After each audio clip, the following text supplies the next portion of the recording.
Jade's wearing a new outfit too. Cool. I expect people to cosplay the hell out of it. Hello everyone, and welcome back to more Yes. AKA Homestuck 2. Oh gosh, I don't know if I should be sorry about this or not. I was out of town in Texas. If anyone corrected you, anyone had left comments on anything asking where the heck my update was, and someone came around and was like, hey, she's in Texas, they were correct. So, I didn't bring my laptop along. I didn't think they'd update on Valentine's Day itself, but I should have guessed that they would upload it. I was a little miffed. I've gotten over it because I can't just get mad when things don't go my way. It's not very mature. Anyway, today I tried to avoid as many spoilers as possible, but I do know what we're doing today. Chapter 4, the contest. We're back with Dirk and Rose having a little father-daughter day on this new planet they discovered, which you don't even want to... Oh my gosh. They actually found a planet. Granted, it took them 3 years to find something with some sort of intelligible life. Granted, this is also science fiction. But do you know the astronomical odds of finding a hospitable, living, like, able to live on kind of planet? I don't have the exact numbers, but I think the analogy that I've read about, it's about as likely as, like, the entire globe being covered, I think, 3 layers deep in quarters, and having a blind man fumble his way to try to find one coin with, like, a scratch on the face. And that blind person is not Terezi Pyrope. So it's really, really difficult. So, yeah, those are the odds, I believe. If I'm not mixing them up with some other kind of impossible odds. Anyway, also, I think I saw, like, the only thing I know is that this, like, alien species, all I saw, blue tentacles. I wonder what that is gonna be. But anyway, let's just get on with this. You're done with me talking.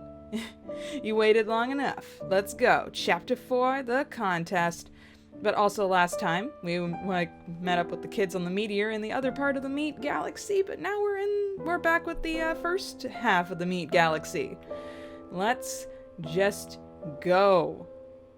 Contest. Yes, the stupid trees with the pink water and the pink sky. Let's go. Light years away. Okay, they crash landed. That's right, they crash landed. Is that a hill? It looks like water. Did they crash in water? But no, the water's pink here. So what is this? It's so what? Okay. Yep, there's Dirk's ship. It's all crashed. It's all messed up. And there's 1, 2, 3 sets of footprints that are like walking away from the ship. Uh-huh. We got Dirk. Is he carrying Rose? Oh, no, this is just Rose. Looking crazy looking. Wow. So ostentatious. And she's on her toes because she's got the ballet flats. And she's got a crown tiara. She's posing like she's in a, like, oh gosh, some sort of modeling agency poster. Scrolly? Okay, so Dirk, here we go. There we go. Dirk has my number. Here we go. Are you finished posing dramatically out there? I think Terezi wants a turn. Rose, enter. Oh, hey, it's Terezi. Whoa, her hair got long. But I like her outfit. It is so cool. So many people are going to be cosplaying that. And Dirk has his kotatsu still.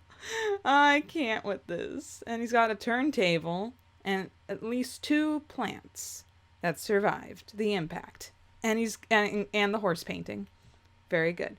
Terezi's shoes. Look at the shoes. Anyway. She's more than welcome. I've had my fill. Feels good, doesn't it? Now get over here. We've got business to discuss. Rose, render yourself more symbolically this instant. There we go. Oh, well. Terezi, no, that's Dirk, sorry. Terezi, you too. No thanks, I'm good. In fact, now that we're here, I can't imagine anything worse than sitting around with you two for a little chat. You've ruined the very concept of talking for the rest of my life. Oh, come on, it wasn't all that bad, was it? Dirk may be completely insufferable. Thanks. But we had some pretty good times over the course of the journey, didn't we?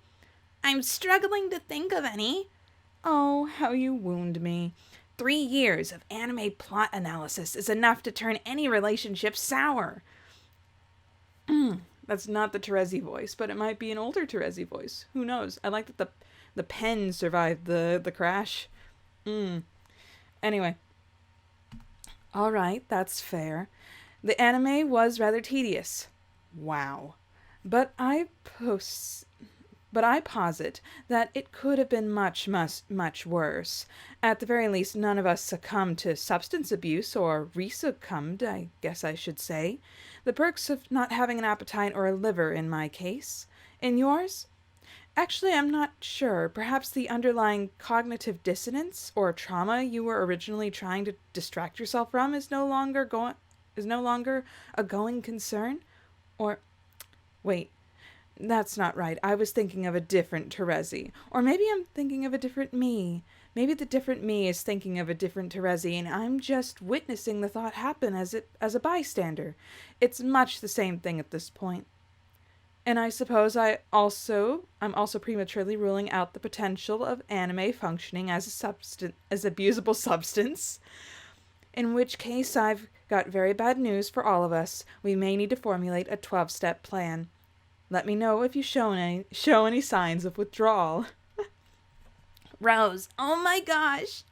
My point couldn't have been made more obvious if you sat on it.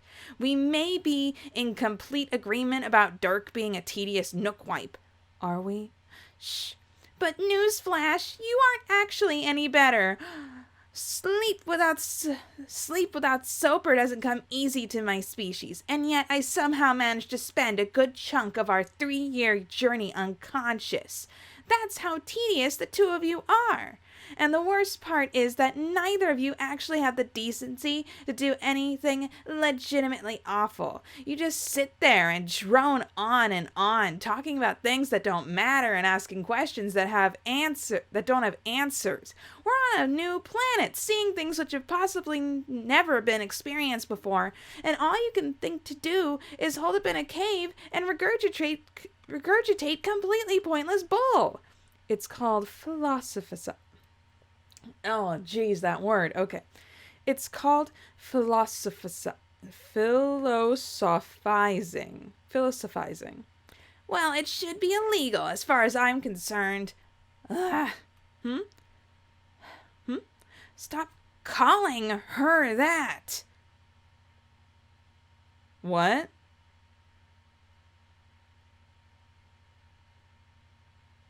Who's Terezi talking to? Is there, someone, invisible that only Terezi could see because she's the mind player? Is she talking to... Wait, is John... can she talk to the mind of John while he's, It would be interesting if he... Okay. Moving on. Okay, I'm done. Screw you both. I'm gonna go introduce some plants to the troll... motion we call terror. Well, if you change your mind about the philosophy. I won't. Okay. Okay, so we got soul, we got heart. Okay, so I'm trying to think of what we have as foundations to this new pantheon to this planet. We got Dirk, who's soul. We got Rose, which is favorable knowledge, and we got Terezi, which is basically law and mind, but mainly law, because she doesn't actually, she's not god tier, so her powers aren't that giant. Anyway, off she goes. Her head's gonna hit the cave on the way out, if that is anything to go by. Anyway, that was odd, even by Terezi's standards. She's fine, doubtless, but it would be best to wait for her to return before discussing our future plans. Whether she likes it or not, she's part of this goofy expedition. She isn't part of this, though. A part of this? This. Whoa! Touch the map. I'm sorry. Oh, wow. The hand is just so big. Oh, man. The angles. He is a literal triangle man. Triangle man. Anyway. You mean she isn't a god? She isn't a ruler. She isn't... No. Yeah, I was doing the correct voices. You mean she isn't a god? She isn't a ruler. She isn't suited for it. And we are? Of course not, but we have the powers. Come on, you know that we are, but I think I can present a pretty convincing case if need be. So you wanted to have a dialectic about it first, just to be sure. I'm game. Where shall our allegory begin? Beg pardon? Oh, come on. The cave? Oh, we're in a literal the cave. Stupid philosophy joke. Get out of that. We need fire to, like, show the shadows. Sorry. Oh, come on, the cave. I have to say I'm a little disappointed in you. 3 years and not once did I witness you replacing any parts of the ship. How are we to jerk ourselves off philosophically if you don't lean into your clumsy illusions? It's a fair question, but since the name you suggested was nothing more than a very juvenile play on words, I can't say you've got much ground to stand on. What's juvenile about the can't? Nothing, at least not when you say it. It's not my fault you sound like a gay cowboy. Oh, because he's from Texas, and he's gay, but come on, he was in the, he lived in Waterworld. How can you have a Texas accent in Waterworld? Anyway. And frickin' can't. I can't with him. See what I have to deal with? Yes, I'm still here. For the time being, I want to keep things brief, narratively speaking. Look, can we have this argument later? I'll pencil it in. For now, we need to talk about Deltritus? Deltritus. Is that the planet we're on? Yeah, we are. Cool. Caves? What is that? Blah, blah, blah. Huge. Is that a Calibo? No, that's a Calliope. That's a Calliope drawing because it's got the green swirl cheeks.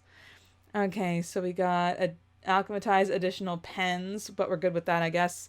Class planet. We got G equals 8. Water. There's a lot.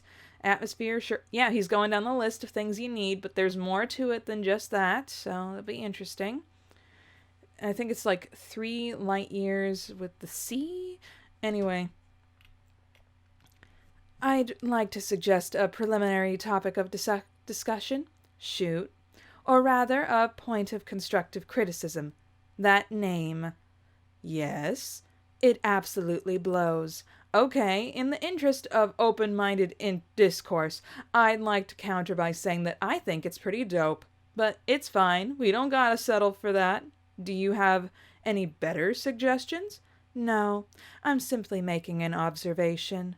Sigh. You could at least come up with an alternative. Making stuff is hard. I think having a good name for this planet is an important first step in telling its story, which is what we're here to do.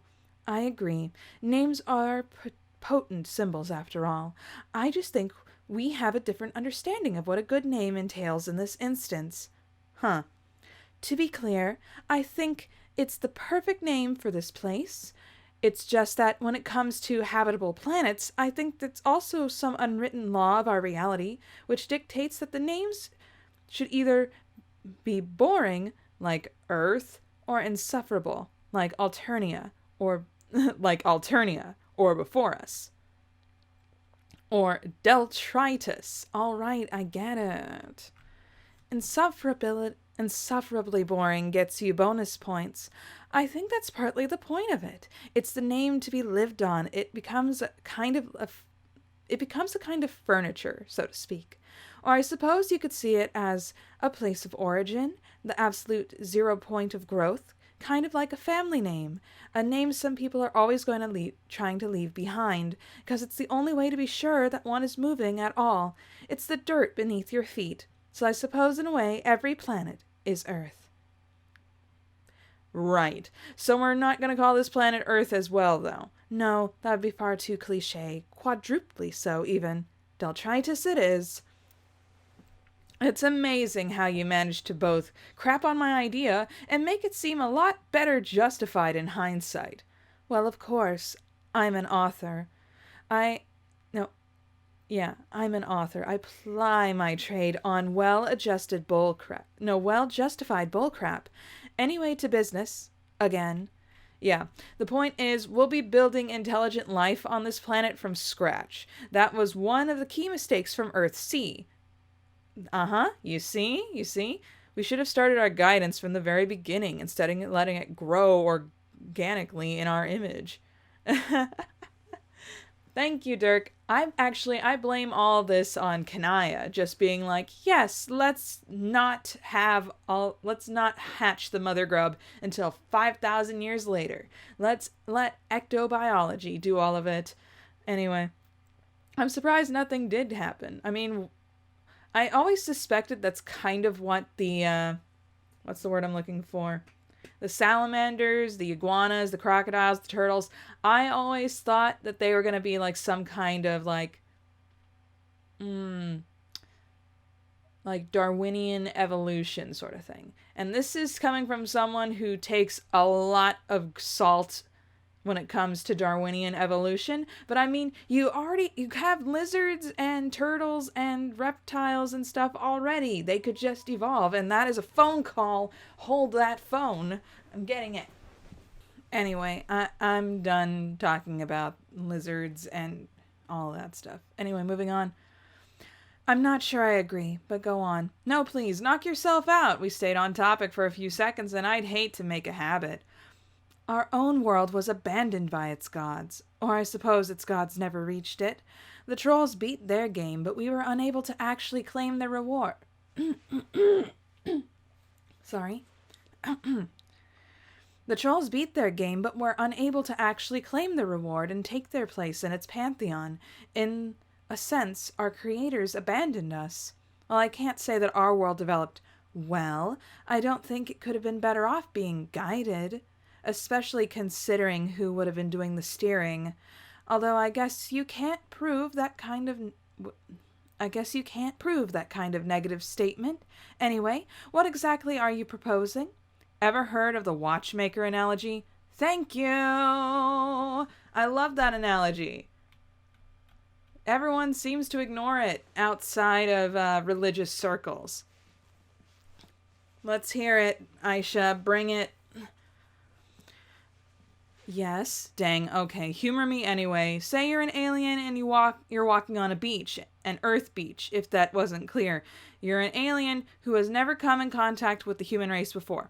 So say you're an alien and you find a pocket watch on the beach. You've never seen anything like it before, so you pick it up and open it and try to figure out how it works. You see all the gears moving smoothly, all the pieces fitting together in a flawless interlocking pattern. Looking at the face, you realize that it keeps perfect time. You, the alien, ask yourself, how could something so perfect with a flawless form suited to its task have come into being? And so the argument goes. Someone created it. Time needed to be told, so a craftsman made something to tell it. Exactly. This analogy always struck me as extremely contrived. Yeah, that's fair. I mean, how many pocket watches does one usually stumble upon the ground randomly? Screw that. Who stumbles across a pocket watch anywhere? This isn't the 1800s. The point in history wherein people would famously be tripping over errant clockwork every time they went outside. Well, I think the analogy gets changed if it's done like books, they'll stick with the pocket watch analogy, but if you're talking to a crowd full of people, they'll switch it to some sort of technological achievement closer. to the subject at hand. Like, for example, they might say wristwatch, maybe even cell phone, because everyone has one of those, and you could lose those. You never know. Anyway. And don't forget, there are aliens in this version of history, too. Yeah, I think I might have made up that part, though. Probably wasn't part of the original. It wasn't. Although, considering the version of Earth's history I was familiar with, I guess that the aliens end up being the most believable thing in the whole setup. I suppose, in a way, this argument's own existence fulfills the same philosophical premise as the analogy itself. It's a scenario perfectly suited to its function, which to convince you of the existence of intelligent design, one that is so unlikely to have risen by chance that the presence of an artificer is the natural conclusion. It's a weird spiral of concept, really. It's creators all the way down. Yeah. Yeah, you see? Your argument is still very much a thing that, like, it has a plausibility to it, even in real-world standards. I like this. I like where we're getting to this. I think I've decided what my video is going to be for next month. This is going to be great. Anyway. Yeah. But I guess my response here would be that this is an argument in favor of intelligent design being a factor in the creation of the universe. It's not an argument that intelligent design should be a factor in the creation of the universe. That's a question of morality. True, but if intelligent design is a reality, and I think our experience indicate that, yeah, there's a pretty good chance, then wouldn't failing to continue it be an abdication of our responsibility? If we can order this world and we fail to, is that reality any better than smashing the watch ourselves? You don't want to be responsible for screwing it up, and I get that. But failing to act isn't any more morally justifiable than acting wrongly. So it's really a moral argument that you're making. It sounds like we've detoured into the trolley problem here. The trolley, not oh wait. No, it is trolley problem, not trolley problem. Oh gosh, that's a different thing. No, that is a moral one. Like, who, benefits the most out of it rather than just, yeah. Okay. A trolley, a problem here. Or maybe derailed into a more appropriate descriptor. I hope nobody is tied to the tracks of this conversation, at least. Rose, you're avoiding the question. You come to this planet, you saw in your mind's eye, and you chose to come here. More or less. Wasn't that because, on some level, you wanted to have a hand in its future? Maybe. At least I think so. It's a bit hard to weigh my motivations for coming against the reality of what we're proposing to do here. In the sense that I'm not quite sure how to even go about making that kind of calculation. I want to create something wholly new, something that's ours, but I can't help but wonder, what right did the two of us specifically have to do that? We won the game, though. We literally are the creators. We have much of a right as anyone possibly could. Yeah, but Dirk, you're human, humans are flawed, therefore anything humans create have some sort of flaw. So I'm a little worried about you. Then again, people making this probably are like, oh, aren't all humans flawed? If humans are flawed, doesn't that mean God is flawed? No, because I think there's an entire book that's dedicated to the point where it's God made everything perfect, humans screwed it up, and he's like, okay, we'll work this out, and humans keep on screwing up until we reach the end. Yep, that's how it goes. That's the most dour interpretation of the Bible I've ever heard. Sorry. It's more positive than that, I swear. Moving on. Let's see where we are. I'm not sure I feel good about putting that victory on my resume, especially not since so much luck was involved, while the conclusion was simultaneously determined from the very beginning, a paradox which is typical of the complete mess that is our lives, and which possibly makes no sense to anyone but us. I suppose that's the point I'm trying to make, where we quite possibly know more about our reality than anyone else ever could, which you could say makes us plenty qualified. You read Wikipedia articles for philosophy.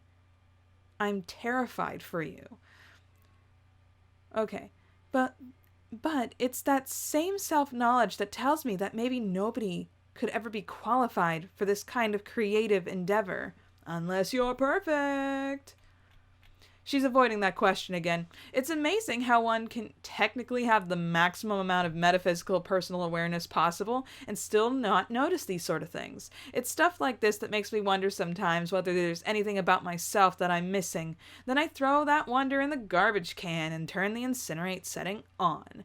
That was a bit ironic self-depreciation on my part. I know that recently I've made a habit of simply discarding things that are pointlessly difficult or irritating, or, if you're so inclined, uncomfortable. It's something I learned to cope with. Well, never mind. It's better this way. I'm not gonna air my trauma or whatever in front of y'all. The point is that knowing about it doesn't mean that I don't do it, and nor would it necessarily make it easier for me to stop if I wanted to. Personal failings, if you call this one, don't work that way. I would know. I also know Rose is probably just the same. She sees it happening and can't stop it, and takes a strange pride in knowing herself so well. And at the same time, she feels hurt to be so utterly predictable to herself. But that's a pain that you have to lean into when presented with the sum total of all possible self-knowledge. I suppose that this actually kind of answers the question about ultimate self-awareness. Dang, did we just justify and then immediately solve a mystery in the space of a few paragraphs? I think we mighta. Good work, us. Shut up, Dirk. Even so, I want to do this. I have to want it. How could I not, after everything we gave up to make it happen? Walking away at this point would be, well, regardless, we don't have an option. The Theseus is totaled. I almost want to make a joke about us not getting it insured, though I'm worried it might indicate that what Dave would call early onset responsible adult syndrome. It's easy for him to make fun of us. He's immune. Possibly. He certainly wasn't showing any symptoms at his last checkup. But that was well over 3 years ago at this point. Rose looks off into space, seeming to exist at a very great distance for a while. And then, at a perfectly calculated moment, she chuckles quietly, almost mournfully to herself. I'm rambling again. Told you so. It's okay. I'm sure there's some good reasoning buried deep in there somewhere. Future archaeologists will unearth it eventually. It sounds like you made up your mind, though. Maybe. She hesitates again. Not sure? Come on, Rose. Yes, you are. You know this is what you want to do. More than that, you know it's the right thing to do. Might as well get it over with. Fine. Excellent. What?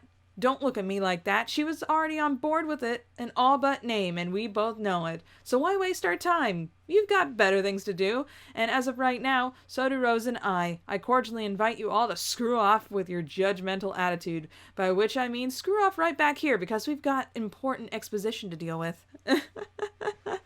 That's like one of my favorite, Homestuck isms, where it's like screw off. And by screw off, I mean get back here. You mentioned playing a game together. I take it that this is involved somehow. Bingo. And I take it you have a format of play in mind as well? Yup. Obviously, it's Settlers of Catan. None of the additions. Like C expansion? Please. No one used those ports. Anyway. So I guess the basic premise is, yeah, we could establish a new civilization on Deltritus, cook up a new freakish alien species, and steer them towards playing the game at a distance using this command terminal. It would certainly be a challenging application of our combined skills, but it doesn't strike me as being all that fun by itself. For clarity's sake, the second game you're referring to here is the game we played 10 years ago. Spurb, or Scrub, I guess, whatever it's called this time around. Yeah, that's the game. Gotta be careful with those capitals. The game between the two of us is going to be different. I propose that we turn this into a contest of sorts. Each of us takes responsibility for creating our own separate species, each with their own design, society, and culture. Then we put them against each other to see which will ultimately play the game. For the love of God, please, let's call it something else. If only for the sanity-fraying memories of memes long past. That's our culture we're talking about. Have some respect. Actually, it was my culture. I think it's more accurate to say that you appropriated it 400 years later. You're right. I'm sorry. Mea culpa. I regret everything. Okay, cool. And that thing is blue. the Spurb game is blue. Anyway. Okay, bullcrap aside, that's the contest I'd like to propose. 2 gods, 2 species, 1 copy of the game. We have a lot of time to kill before it's ready to play. Might as well have some fun in the meantime. I'm intrigued. That's good. Intrigued is good. I have a few questions before we begin. First, and most pressing, how do you propose we go about doing this? What are our raw materials? Unless you're planning on giving me a rib, I'm not sure what we're going to work from. No, you only need Dirk's rib. Eve was born of a rib. Calm the heck down. That's fair enough. Doesn't appear to be anything in the way of animal life on this planet for us to use, but that's not important. We've got all the raw material we need already. Quite literally, in fact. We're gonna make a new species out of us. Aw, man, Dirk, you're really going full Elohim, aren't you?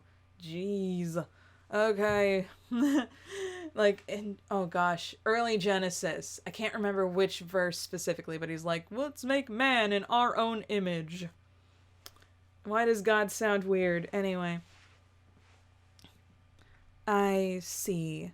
Don't worry, it doesn't imply actually breaking ourselves down into usable matter or anything like that. What I mean is that we have 2 humans worth of genetic material to start from, and more importantly, the technology to use that material to synthesize something new. Oh gosh, we're having Dirk and Rose ecto babies. Please make it stop. That's part of it, yeah. Let's take this to the lab. The lab? Yeah. It's just another cave, okay? How did that stuff survive the crash? How did it survive the crash, Dirk? How did it survive the crash? But I like, jeez. Anyway. I like that Rose's little sun symbol is glowing. Anyway. Look at this. Look at this machine. It doesn't look like it's made out of pixels at all. The lines are so smooth. This cave has a lab-like ambiance, I'll give it that. And I've seen a few labs in my time. Sweet. It's got the lawn witticism of approval. No honor could be higher. I'm sure I could come up with something better if I wasn't still internally reeling at the prospect of us becoming our own biblical progenitors. Yeah, the old bearded man in the sky wishes he had one of these babies, though. All he had was heterosexuality and a very long con, although I guess they're both essentially the same thing. Oh, crap. That I'm gonna have to ruminate over. And I'm gonna stay quiet. And I'm gonna put it over in the corner. And we're gonna think about this before I say a single thing that'll get me blasted on Twitter. Okay. There's something delicious about the 2 of us being the ones to populate an entire planet from scratch. The irony doesn't get much sweeter. How quickly you learn, my child. I'm so proud of you. Anyway, that horse crap aside, it turns out that basically all of the equipment that Spurb gave us can be integrated into one device, with the ability to perform both alchemical and ectobiological functions. The idea is pretty simple. We each contribute our own genetic sequence in the form of a paradox slime, then use it as a base to graft new material into using alchemy. Doesn't that strike you as a little, incestuous slurry adjacent? Oh, that shouldn't be an issue. We're each gonna be keeping our slimes to ourselves. How courteous. In any case, after the base material is collected and the alchemical mix is finalized, we rapidly accelerate the development of the synthesized life forms to a point at which they can form a society of sorts. So in theory, what the mayor and his associates did on Earth-C, but just larger in scope, instead of staying within the framework of a species that already exists. And here we won't be waiting thousands of years for the development to happen in real time. This plays into our advantage in more ways than one. For one thing, it's pretty clear that we aren't going to get this right on the first try. I've been conceiving this This is a long game of many individual moves, each of us building and advancing in response to the concepts thrown out by the other. Think of it as a collaborative world building. All those D&D nights on the meteor finally turned to my advantage. While they played D&D on the planet, on the spaceship. Was Rose a mage? Did she get one hit crit killed by something? Okay. Okay, I think I understand the premise well enough. Why don't you start things off? Roll the first die. Alright, sweet. Look at this stupid head. Look at him. Look at him. Bloop, bloop. Into the thing. First things first, getting a hold of myself. There's about 15 different unfunny jokes we could make about that, but let's just chill for once in our lives. Agreed. I'll make no mention of you sucking yourself in any capacity. Ah, dang it. Okay, we got a interesting Punnett square going on here, except it's not a square, it's a Punnett rectangle. Let's go. G-cat, G-cat, G-cat. Next step is adding mutations. We can use any old crap for this. Literally any capture-loggable object can be added to the mix of inserting its card into one of the slots here and using a combination of ands and ors and so on. We can apply the science of alchemy to that ectobiology. Alchemical biology, if you will. In the original process of breeding the Genesis frog, we'd be doing the same kind of... Okay. In the original process of breeding the Genesis frog, we'd be doing kind of the opposite, screening out distortions in his divine genetic waveform, so to speak. Here we're adding noise deliberately, kind of like genetic sweet bro hella gel fiction. Inside the machine is one artificial genetic infidelity bonanza. Dave would approve. Okay, so we got Gushers, Squiddle, and... Okay, what was the last one? Plant. Succulent plant. Create. Sup. I thought you had to punch cards to use them in the shunt slots. I recall devising a sequence of analogies for the process in my walkthrough once upon a time. Hardly my best work, but the principles were sound. No, you're right. I was being politely self-effacing, Dirk. You didn't have to agree with me. About the holes in the cards, I mean. I'm not really sure why we don't have to do that anymore. I think this machine punches the cards with the correct pattern once you put them in. Although the implication is that it somehow reads what's on the card in order to punch it with the holes, which enables it to read the same information. That sounds like an appropriate degree of profound ridiculousness. I love it. Yeah. I'm a bit surprised you remember anything about this, even though we can't technically forget anything anymore. Me too. It's amazing that what pieces of inconsequential information your mind can recall at a moment's notice, a whole decade after they were last relevant or interesting to anyone. I think I missed this. Yeah, Rose, there we go. Weep, weep, weep, weep. What's that on the screen? Weirdness? Moving on. Okay, that should be everything taken care of. This will be my first move, the opening gambit in the grand game of fate for this planet. All that remains is to see the sweet result. Indeed. Press the button, Doctor. Push the button. Oh, look at that pose. He looks like a panty and stocking character. The angles on the elbows. So freaking much. Anyway, and it looks like he only has 3 fingers. Okay. Ecto-alchemologize. Weird mouth words. Pew, pew, pew, pew. Behold. Look at them pose. Look at that. They don't even need to cover their eyes. They're wearing shades. Rose doesn't have literal eyes. Moving on. My creation. Behold. Oh, it's a derp. It looks like Mr. Meeseeks. Oh my gosh. It's stuck in a potted plant. Dirk, kill it with kindness. Look at him go. Dirk, Rose. Game on. Okay. We've caught up. I think Rose's brooch, shifted sides, but that's okay. I thought there was a blobby. There was something with tentacles, and it was blue, but I was keeping my eyes away from spoilers that entire time. So wow.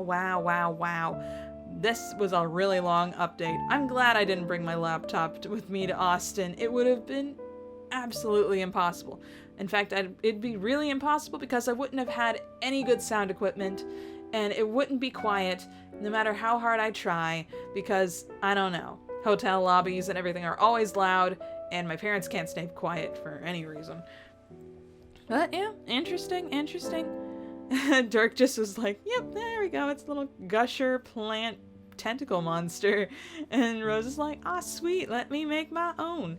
People are gonna be making their own, like, oh gosh, planet constructions. They're gonna be making their own alien species. What the heck with this hilariousness? Okay. I can't think of anything else to say at this point. This video has gone on for such a long time. There's a lot to unpack that I'm not going to be able to even think about until I'm halfway through editing. Oy vey with the stuff and the things. Oy with the poodles already. Okay. Wow. Just wow. I like the fact we got to see Teresi's. There were some surprises in this one after all. What do you freaking know? Oh man. It kind of bums me out that the doesn't seem like the meat and candy universes are ever gonna meet. But it should. They should in the long run. I think that's what it's gonna be. But yeah. It just will have to be like Dave and company, like picking them up and driving them to like Earthsea candy version somehow. Anyway, thank you guys so much for watching, and I will see you guys all next time for the next Homestuck update, or more realistically, the next Pester Quest. I will see you all next time. Bye! Hey there. Consider becoming a patron, just like the phenomenal Bleed Red, Alexander Madeline, Uranium Coffee, and Ryan Nelson.